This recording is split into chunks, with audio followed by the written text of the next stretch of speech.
नमस्कार विद्यार्थी मित्रांनो, सोपे गणित या यूट्यूब चॅनलमध्ये तुमचं सहर्ष स्वागत आहे.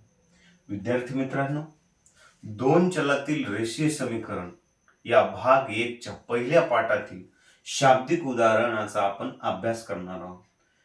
विद्यार्थी मित्रांनो, दिलेले शाब्दिक उदाहरण हे परीक्षेच्या दृष्टीने अतिशय महत्वाचे आहे. त्यासाठी आपल्याला काय करायचं, प्रथमतः शाब्दिक उदाहरण म्हणजे काय हे समजून घ्यायचे. शाब्दिक उदाहरण म्हणजे असं उदाहरण की ज्या उदाहरणामध्ये समीकरण दडलेलं असते. त्या उदाहरणामध्ये कशाचा समावेश आहे? एक सामायिक समीकरणांचा. एक सामायिक समीकरण म्हणजे समीकरणांची अशी शृंखला की ज्यामध्ये दोन किंवा दोन पेक्षा अधिक समीकरण असतात. मग या समीकरणामध्ये दोन समीकरण आहेत. मग शाब्दिक उदाहरणाचे एक वैशिष्ट्य काय आहे? ते शाब्दिक उदाहरण म्हणजे अटींचं एक मिक्सिंग असते. दोन अटी दिलेल्या असतात. शब्दांच्या रूपामध्ये काय दिलेल्या असतात? अटी. आणि त्या अटीवरून आपल्याला शाब्दिक उदाहरणावरून समीकरण तयार करायचे आणि समीकरणावरून आपल्याला उकल शोधायची. एरवी आपण समीकरण केलेले आहेत. मग क्रॅमर्स रूलने सोडवलेले आहे, चलाचा लोप करून सोडवलेले आहेत, आलेख पद्धतीने सोडवले. पण या ठिकाणी आपल्याला प्रथम शाब्दिक उदाहरणावरून समीकरण शोधायचे आणि समीकरणावरून मग कोणत्याही पद्धतीने सोडवा तुम्ही, फक्त उकल येणं महत्वाचं आहे, अभिप्रेत आहे.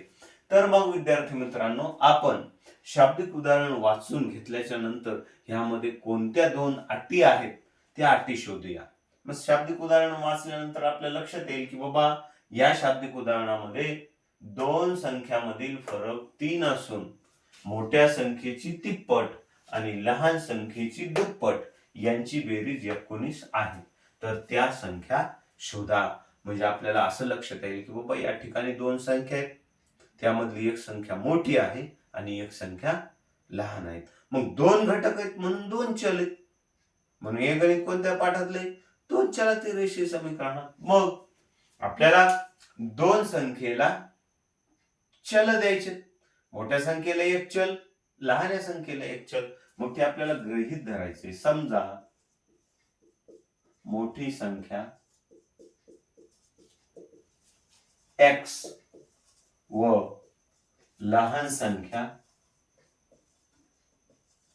y मानू. लक्ष द्या,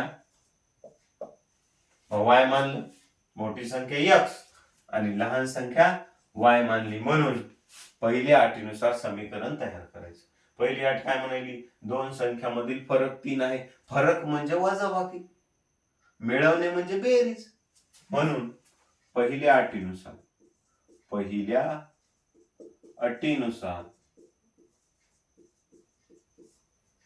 मग पहिली अट काय सांगायली? दोन संख्यातील फरक म्हणजे आता फरक म्हणलं की वजाबाकी. वजाबाकीमध्ये आपण काय करतो? शक्यतो मोठ्या संख्येतून लहान संख्या वजा. मोठी संख्या x म्हणून x वजा लहान संख्या y बरोबर किती? 3. हे झालं पहिलं समीकरण. काय अवघड आहे का? दुसरी अट. दुसऱ्या अटीनुसार दुसरी अट काय म्हणाली? मोठ्या संख्येची तिप्पट म्हणजे मोठी संख्या कोणती? x ची तिप्पट 3x आणि लहान संख्येची दुप्पट म्हणजे 2x. दुप्पट लहान संख्या y 2y दुप्पट यांची बेरीज म्हणजे अधिकचं चिन्ह. आणि हे किती बेरीज? 19. हे झालं समीकरण 2.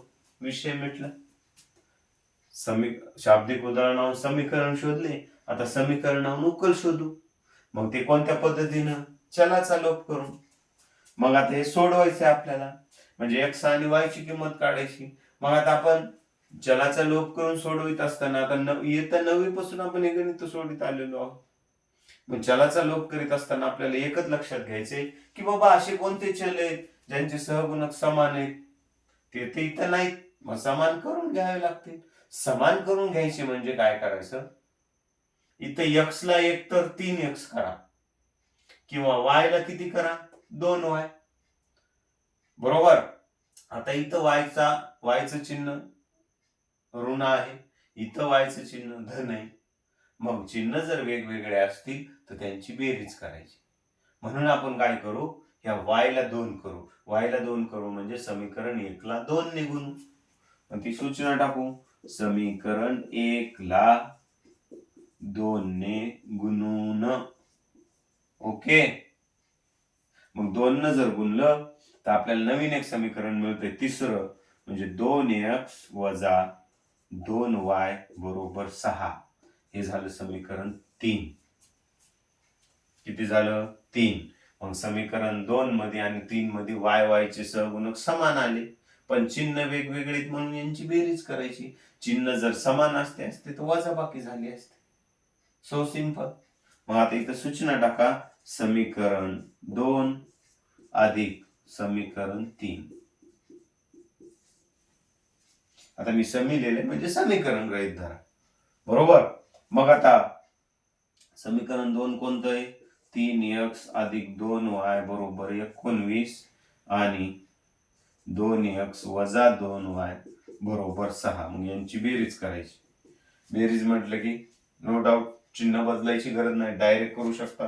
3 अधिक 2 5x, धन ऋण कटले, 19 आणि 6 25. ओके. मग हे 5 इकडे गुणाकारात बाजू बदलल्या, भागाकारात म्हणजे x बरोबर 25 भागिले 5, म्हणून x बरोबर किती आले? 5. x ची किंमत किती आली? 5 आली. 5. लक्ष द्या. मग आता आपल्याला काय शोधायचंय? y ची किंमत शोधायची. म्हणून आपल्याला x च्या किमतीचा वापर करायचा. समीकरणात कोणते? मग आता x ची किंमत इथं सूचना टाका. किंमत समीकरण 1 मध्ये ठेवू. तुम्ही 1 मध्ये ठेवा, 2 मध्ये ठेवा, नो डाऊट उत्तर चुकत नाही. जे सोपं आहे ते ठेवायचं. ओके. x वजा y बरोबर 3. x ची किंमत किती आहे? 5. म्हणून 5 वजा y बरोबर 3. म्हणून y ला बरोबरीत ठेवलं म्हणजे वजा चिन्ह पण आलं. चिन्ह डावलायचं नाही. वजा y बरोबर 3 वजा 5. हे 5 धन आहेत, इकडे गेले ऋण झाले. ओके. म्हणून ऋण y बरोबर, आता 3 मधून 5 कसे जातील? मग 5 मधून 3 गेले 2, मोठ्या संख्येचं चिन्ह, म्हणून y बरोबर धन 2. म्हणजे आपण ऋण ऋण धन केले. ओके. म्हणजे ऋण ऋण धन झाल्यामुळे y ची किंमत आली 2. मग आता विद्यार्थी मित्रांनो, मोठी संख्या काय गृहीत धरली होती आपण? x. मग x ची किंमत किती आली? 5. म्हणून मोठी संख्या आली 5. लहान संख्या काय गृहीत धरली होती? लहान संख्या धरली होती गृहीत y, आणि y ची किंमत आली 2. म्हणून मोठी संख्या 5 आणि लहान संख्या 2. झालं. काय अवघड आहे का? काहीच नाही. अत्यंत साध्या पद्धतीनं आपण शाब्दिक उदाहरण सोडू शकतो. पण त्याच्यात अट काय आहे? तुम्हाला शाब्दिक उदाहरणामध्ये 2 अटी बाहेर काढून घेऊन त्याचे 2 समीकरण तयार करावे लागतात. आणि एकदा काय समीकरण तयार झाले योग्य, तर तुम्ही योग्य उकल काढू शकता. काय अवघड आहे का? तर विद्यार्थी मित्रांनो, जे विद्यार्थी नवीन असतील त्यांनी चॅनल सबस्क्राईब करा आणि बेल आयकॉन टच करा, जेणेकरून माझे नवनवीन व्हिडिओ तुमच्यापर्यंत पोहोचतील. आणि शेअर करा हा व्हिडिओ, जेणेकरून अनेक विद्यार्थ्यांपर्यंत सोप्या पद्धतीनं 10वीला कसं गणितात उत्तीर्ण व्हायचं हे लक्षात येईल. ओके. धन्यवाद.